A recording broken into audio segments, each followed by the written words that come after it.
Hey guys, it's Tweedledee here. Welcome to another episode of Complete Beginner's Guide for League of Legends.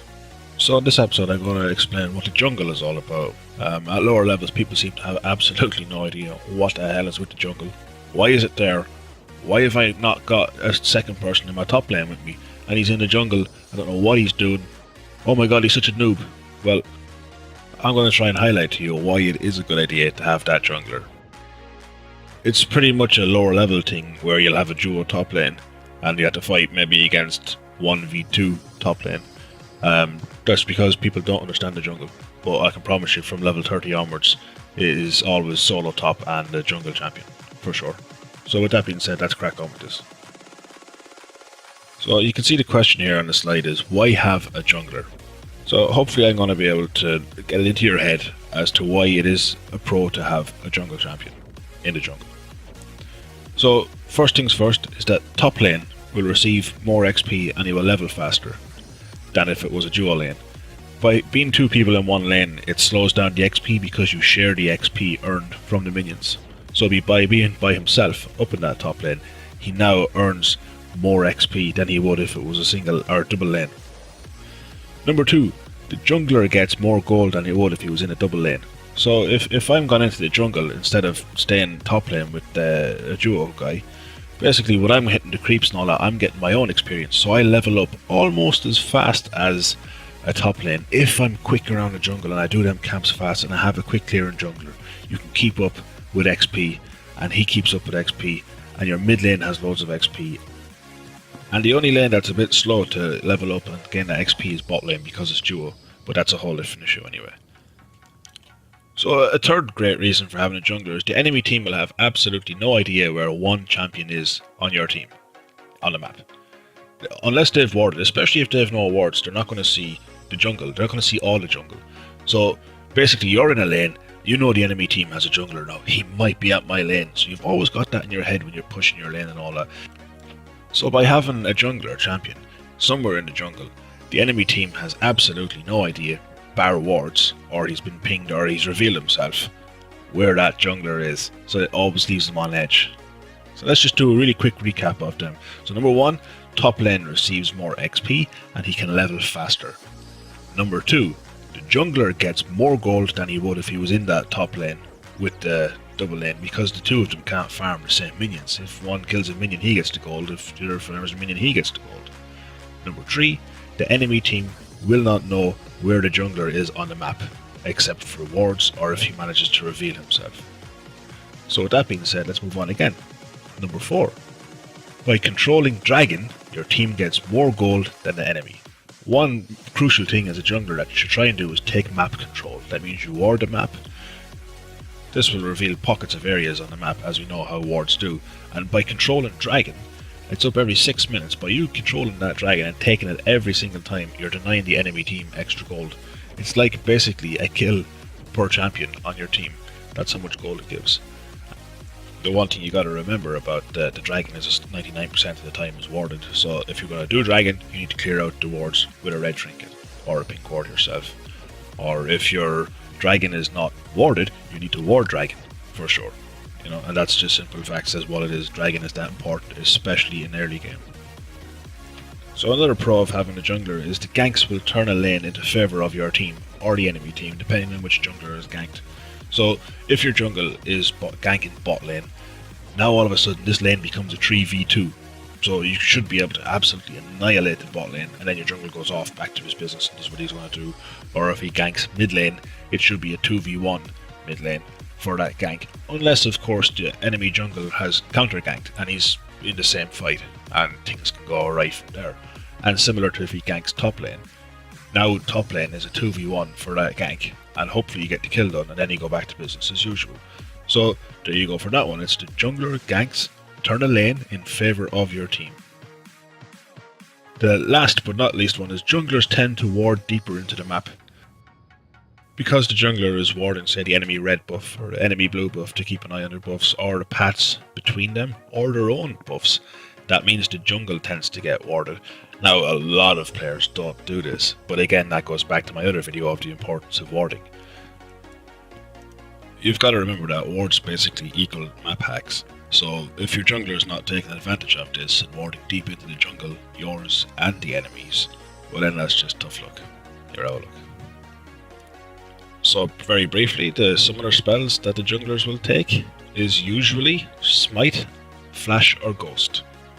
You might get the odd one that brings an exhaust with the Smite, or maybe a barrier with Smite, but 99.99% of the times they will take Smite. And after that then, usually Flash or Ghost, depending on the champion, but possibly barrier, possibly ignite, possibly exhaust. So the job of the jungler, what is the jungler's job in game?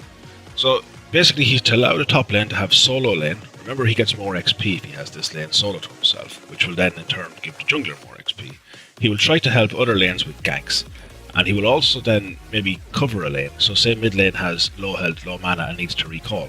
Instead of mid lane just recalling and the enemy mid laner pushing hard, maybe taking half the turret down and a minion wave up to it, the jungler will take that lane and last hit the CS for him as well, and basically control that lane until the mid laner comes back. Similar for top lane, he will control the top lane until the top laner gets back to lane. Also a big part of being a jungler is to control the objectives, such as the blue buff, red buff and the dragon. Dragon is massively important, especially in early game. So, a lot of people blame the jungle for their deaths. Oh my god, I just died again and I'm getting owned in my lane. My jungler is so useless. Well, it's not the jungler's job to keep you alive, in lane especially.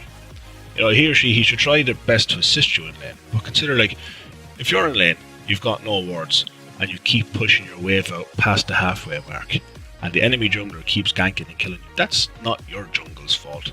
That's your fault. Number 1, buy wards. Number 2, stop pushing your waves.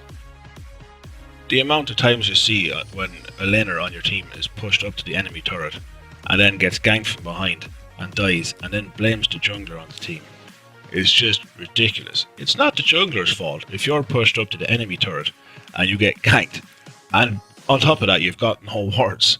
It's not the jungler's job to buy you wards, buy your own wards. A decent jungler might consider purchasing 1 or 2 wards for you if you haven't bought them. But it's not the jungler's job to keep you alive. That is a crucial point.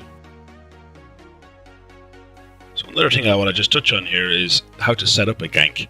Often in a game you'll see people saying, oh my god, the jungler never ganks my lane.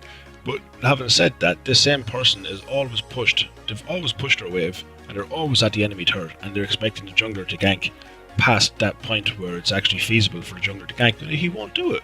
If you've pushed your lane, the jungler's going to look at his mini-map, take a look at that and go, no, I'm going to my blue buff now, or no, I'm going to go gank bot now. 99% of the times, a jungler will not gank a lane that is pushed that hard. That's just facts. You have to set up a gank, which basically means that don't push your wave. Let the enemy push up towards your turret, then call for assistance. Your jungler should now come and gank if it's feasible to do so. You should always keep an eye on where your jungler is on the map. So if you're trying to set a gank up, for instance, and your jungler is bot lane, or he's in the middle of doing a buff, and you're pinging like mad to get ganked, he's not going to come instantly. He can't just magically warp across the map, unless he has teleport, which is very unlikely, but possible. Also keep an eye on their health, because if your jungler has 1/3 health or so and you're expecting him to gank, he's not going to come in 99% of the times, simply because of the fact that the enemy jungler could arrive. And then as GG, well played, I've just fed the enemy jungler. So just to quickly recap on that, it is not the jungler's job to keep you alive. That is your own job. Now the one thing I want to highlight is, say for instance you're playing passive, you were countered in lane, and your opponent is constantly diving and killing you at the turret, especially from early levels. Like, how is he getting away with this? Ask for ganks. They shouldn't be able to get away with that, but if they are, you need your jungler to help you. But only if they're diving you at turrets and you're dying to that kind of stuff. Just keep asking for ganks, and your jungler should set up a camp near your lane. Maybe keep doing the raids or whatever's around your area, and then he should camp that out to try and get the enemy to back off a bit, or at least try and steal a kill off them. This in turn should take some pressure off your lane and allow you to farm again and catch back up. So the last thing I want to just highlight here really quickly is, if you find yourself in a 2v1 lane, let's just say you have a jungler and the enemy team doesn't, and your top lane, you've got 2 champions playing against you. You'll have absolutely no choice but to play passive, hug your turret, sacrifice a little bit of farm. Don't get free hits to them by trying to get that last little minion for that 23 gold and that. Just hug your turret.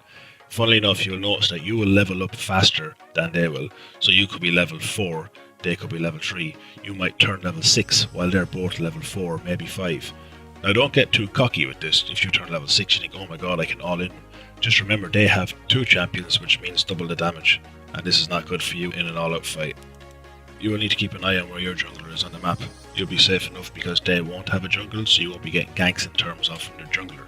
You will be getting a gank maybe from, say, mid lane, if mid lane manages to roam. But in theory, your mid laner should SS that he's missing. So you should be safe in that sense. If you're too low on health or mana to stay in lane, ask your jungler to cover your lane, because if you leave, they will just push and push that lane. They'll push that turret so quickly if there's no one there to cover it. And remember to keep calling for ganks, because the jungler should almost babysit you top lane. If not, he's no business being in the jungle. So that's it for this part of our video. I hope that this explains the basics of jungling to you, and you can now begin to see the benefit of having a jungler on your team, even if this manages to leave you 2v1 top. I mean, even 2v1 top, that's great. You can do so well from that, and that brings so much experience to you in the game. As you begin to climb in levels, you'll start to notice less and less 2v1 lanes. You'll start to realise that from, say, I don't know what it is, 20, 25 onwards, you'll start to realise that there's always junglers. And once you hit level 30 and you start climbing up the ranks from that on, it's just going to be always a 1v1 top lane and a jungler. So that's it for now, guys. I hope you've enjoyed this video. If you like what you've seen or you've learned a little bit, please like or subscribe. All the best, and I'll see you again. Bye bye.